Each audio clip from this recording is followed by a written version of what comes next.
กราบสวัสดีพี่น้องวันนี้ลุงพันธ์ชนะแนลกับมาเที่ยวครัวน้าจานพี่น้อง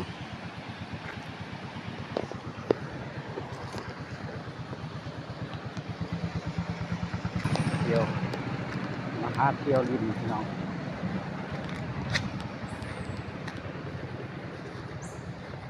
มาเที่ยวริมมารอริมมาริมบ้านสะพรมานี่ก็เลยมาแวะเบิ่ง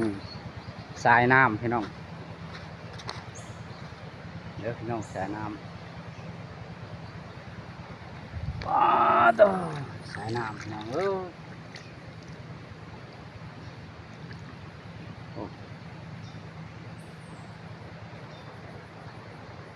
ตามห้วยตามห้องพี่น้อง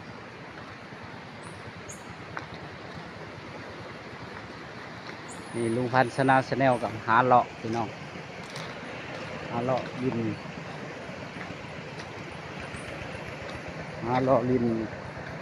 ครัวบรรณาจารย์พี่น้องนั่นคือครัวบรรณาจารย์พี่น้อง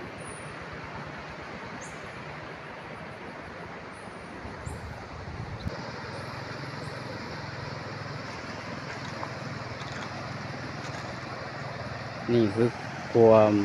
บรรณาจารย์พี่น้องถ่ายให้พี่น้องเบิ่งเราลินตามสายน้ำพี่น้องครัวน้าจารย์พี่น้องเบิ่งน้ำตัวตาดเหมือนกันพี่น้องน้ำตัวตาดพี่น้อง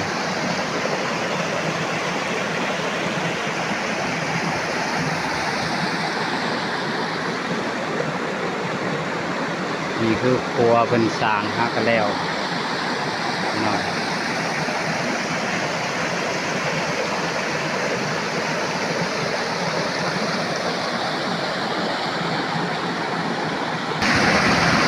น้ำตัวตาดเด้อพี่น้องเด้อ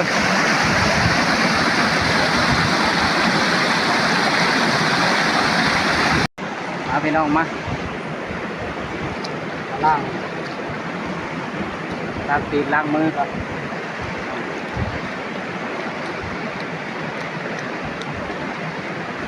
น้ำตัวตาดเลยพี่น้องเด้อก็ตามห้วยตามห้องพี่น้องชนะแนลกันมาลิน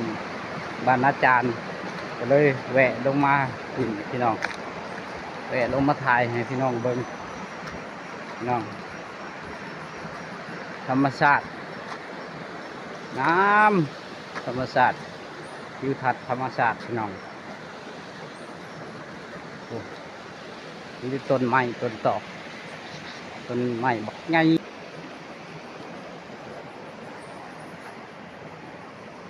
ต้นไม้บักใหญ่พี่น้อง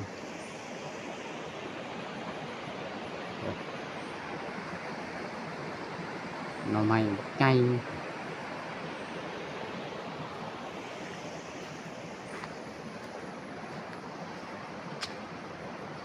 ตามห้วยน้ำลำธารพี่น้อง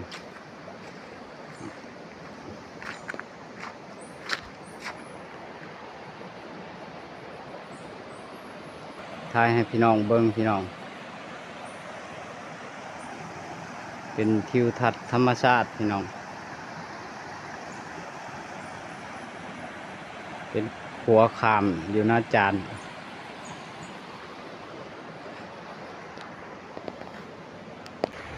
ลุงพันธ์ชนะแนลก็พอจบคลิปเพียงเท่านี้พี่น้องฝากกดไลค์กดแชร์ให้ลุงพันธ์ชนะแนลหน่อยเด้อบ๊ายบายพี่น้องไปเมื่อพี่น้องเมื่อ